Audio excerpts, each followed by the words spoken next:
Hey everybody, it's your old pal John. You can call me John, you can call me the History Buff, whatever you'd like.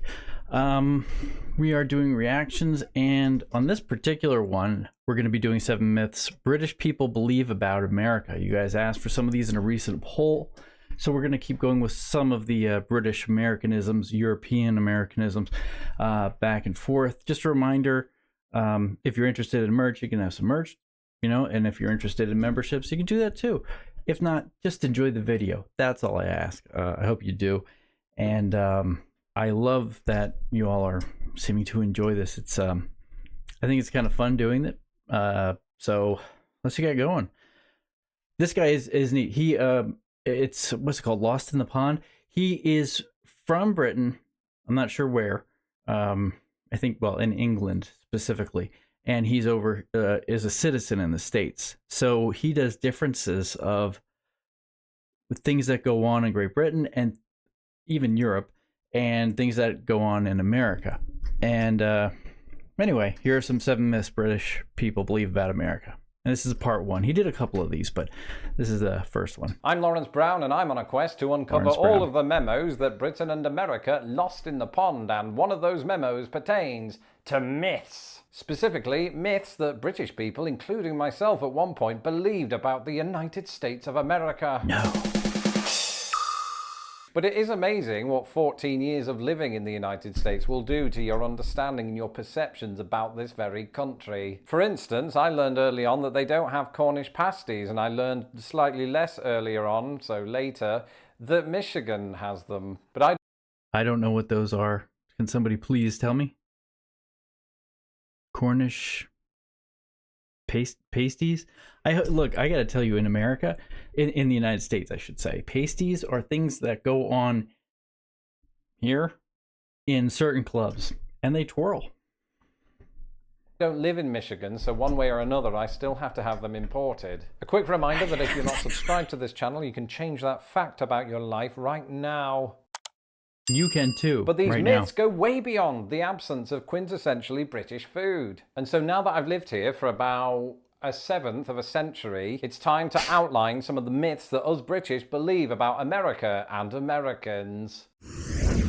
This is a funny one, because I think television gives us this notion that Americans do all live in giant houses like the McAllisters do in Home Alone, but it's not entirely the case. Sure, I mean, statistically, American houses are on average larger than their UK counterparts. There are a number of reasons for this, which I outlined in this video. But to say that all Americans live in really large houses is a complete fabrication of anything resembling the truth. And I was a good example of this before I became a YouTube sensation, because when I first moved to Chicago, we had to do things on a budget. Between me and my wife, we weren't making a great income, and this is a major city, so we had to sort of settle for an apartment whose dimensions were 300 square feet. And for those of you who don't know, that's about the size of a shoebox, roughly. We had to leave our shoes outside the door. That's how small it was. And it is worth reiterating, I think, that the cost of living in the United States does fluctuate massively across the country.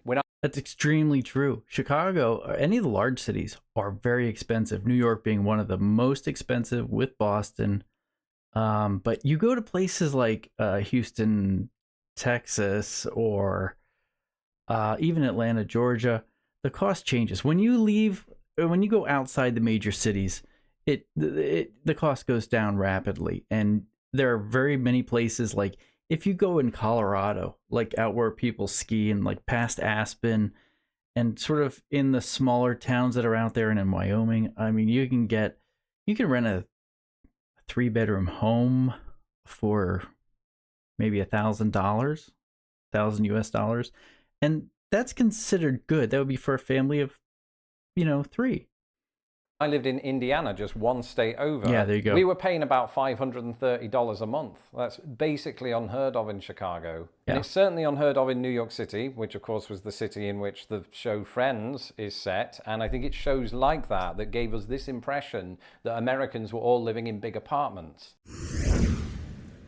And speaking of houses, I was alerted to a tweet recently from a British person who couldn't believe that American addresses go way up into the thousands, and their belief on this was that every street in the United States has thousands of houses on it. And this was a belief that I used to have, because the country is absolutely massive, so you almost expect it to have to house that many people. But the thing is, there are way fewer people in this country per square mile than there are in Britain, so it doesn't add up. And that's when I got looking into it, and in a previous video I outlined it doesn't really work like that. On any given street, they don't start at the number 1 and then end at 10,000. Often, and it's the case here in Chicago, you'll usually have a string of houses, for example, all in the 6,000s on a given street. And that's because it's about 6 miles from the center of downtown. 1 mile in from that, they're all 5,000s. Another mile, they're all 4,000s, etc., etc. Yep. Now, not every city in the US does it from the center of the city. It could be from another part of the city or just some other central point. But that's sort of a general rule for how the numbering works on US houses. Yeah, that was that's a big deal, because what you'll get is like I'm at well, the old, and a house that I used to live was let's see, 1476. That was 1,400 from the center of the city. It was a smaller city, but then 14 across the street, or they're even odd across the street, because houses go like that, you know, one here, one here, one here, and that's how you go forward down the street. So it's going to be even or odd. And so the next one was 1479, and that was, you know, they were larger, I guess larger plots, like about an acre or so. But this is, you know, out in the country where you can kind of get that for the same prices, much smaller in the city.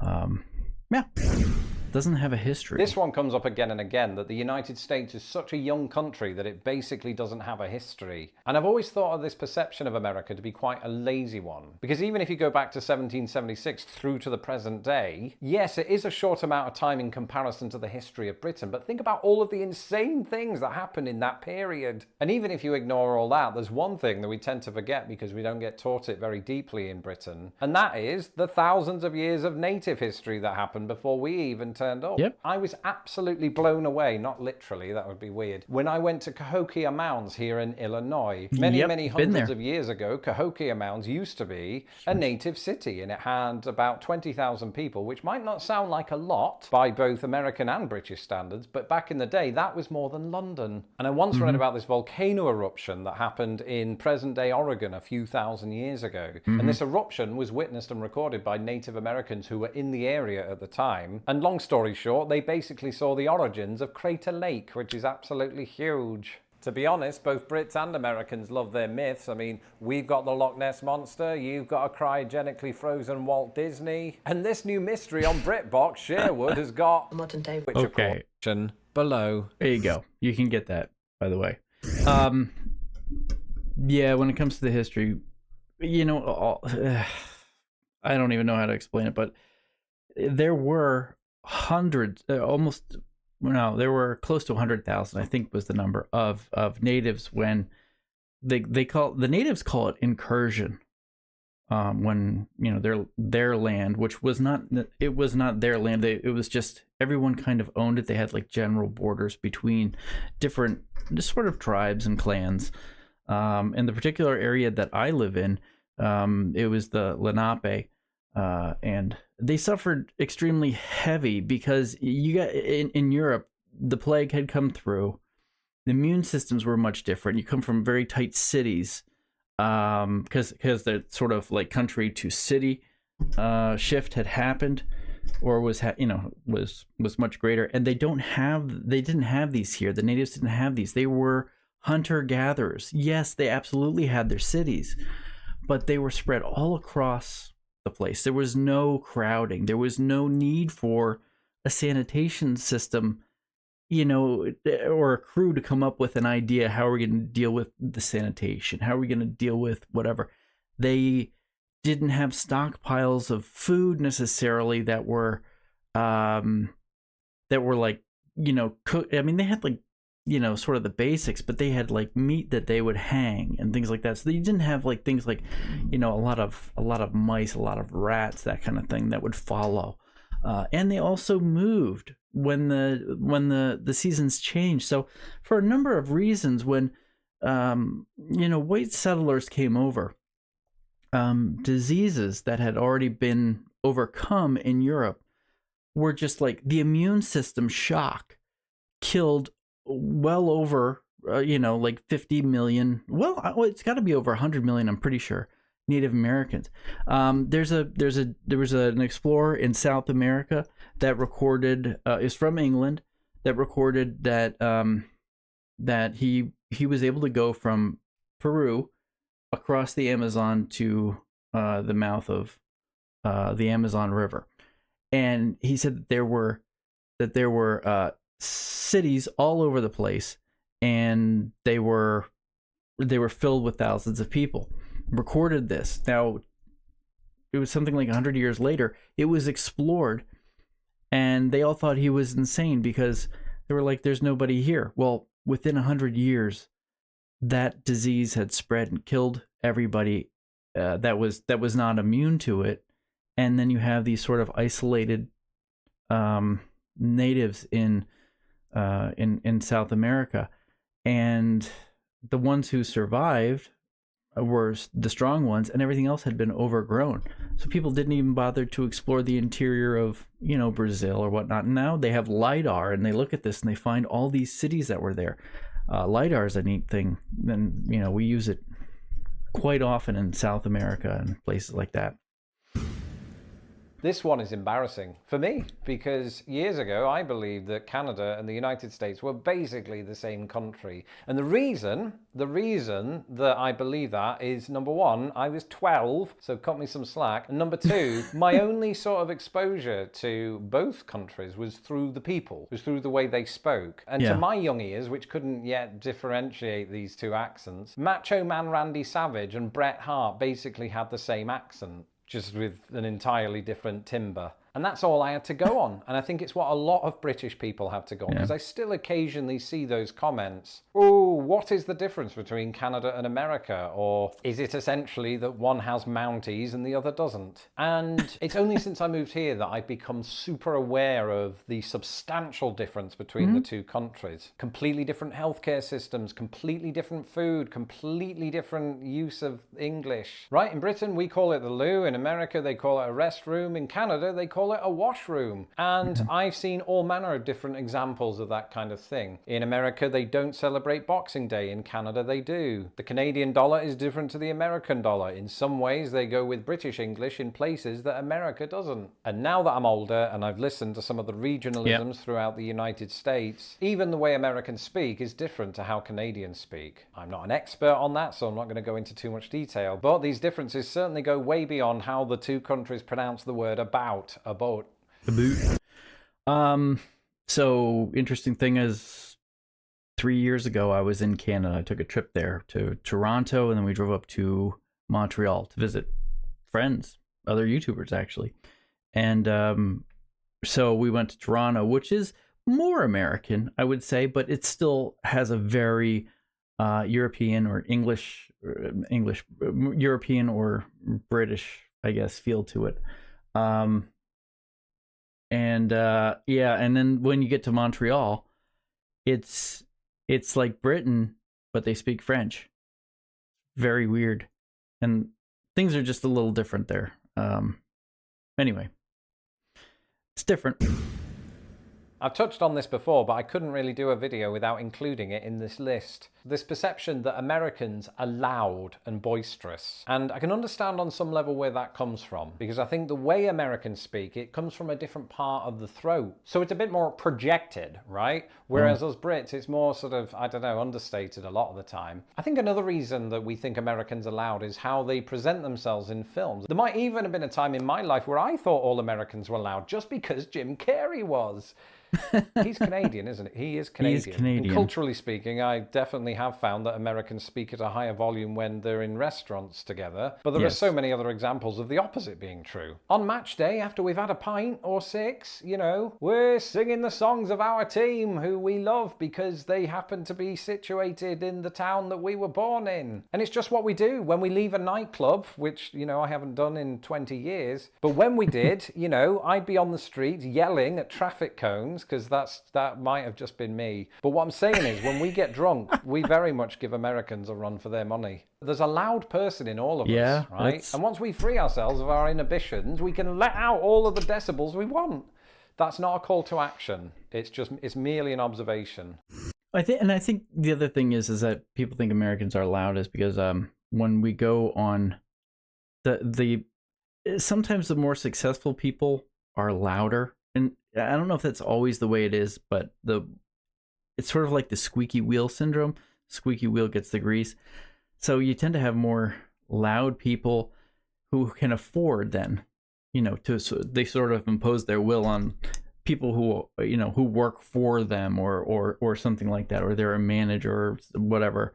And so then they can afford to go to Europe, and they're sort of loud over there. And I think people feel it's very entitling. I ran into an American couple in South America, and I'm not saying I'm different, but I could spot them immediately.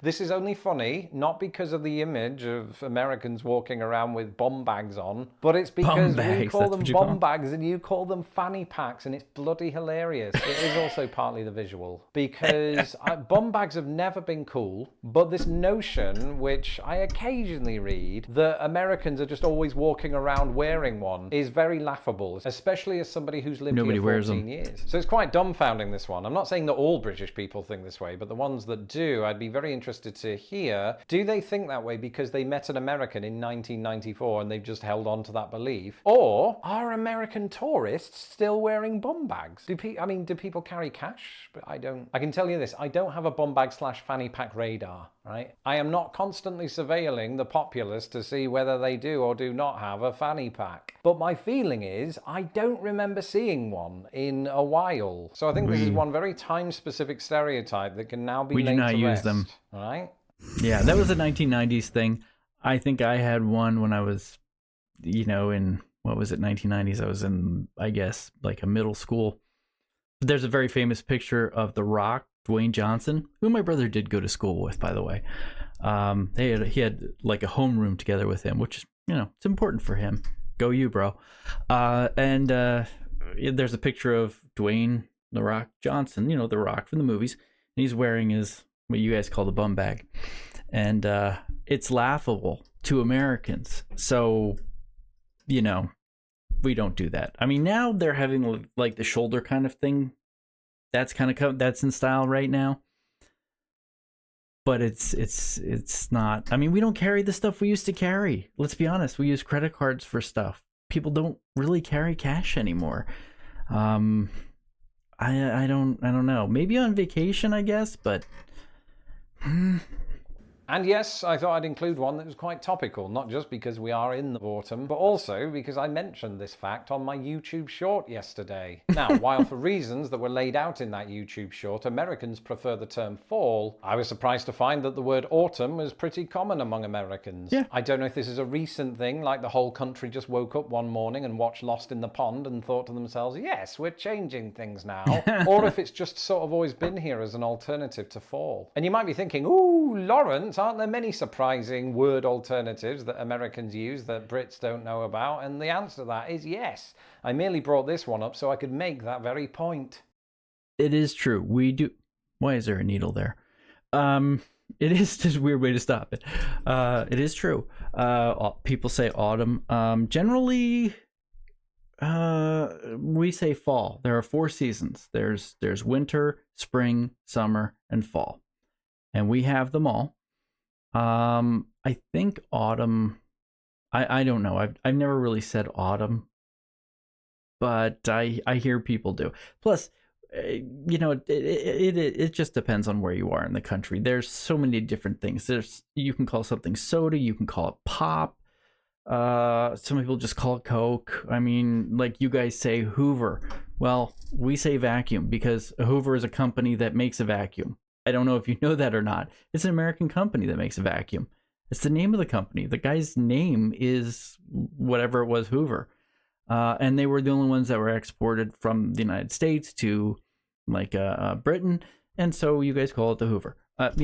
One of those things. It's just the way it goes. This is undoubtedly a pandemic era thing, but I've seen an increasing number of Americans using the word jab to mean shot. I once worked with an American colleague who liked to use the word bonkers. So in part because of the internet, just as Britain is taking on quite a few Americanisms, I think the same is true in reverse. And it'll be very interesting to look further into those details. And those are just a handful of myths that some Brits believe about America and Americans. Let me know in the comments some of the myths that you've had to dispel about this country. I'm Lawrence Brown. You can follow me on Twitter at LostInThePondUS. And please subscribe to this channel and ensure to click my bell. And if you like what you see, support us on Patreon at patreon.com/LostInThePond. This guy's pretty good. I really like him. Let me know what you guys think. If you want me to do some more videos with him, I dig him a lot. I think he's pretty fair, and we all kind of base things on myths, and you find out whether they're right or whether they're wrong or whether it's just what you've heard. The United States isn't all that bad. It has a lot of bad stuff, but they're not all that way. All right, guys, if you can comment down below, like, share it, subscribe it, ring the bell. By the way, I'd really appreciate that, and I really would appreciate it if you'd subscribe. I think that would be fantastic. Thank you all. I'll see you later.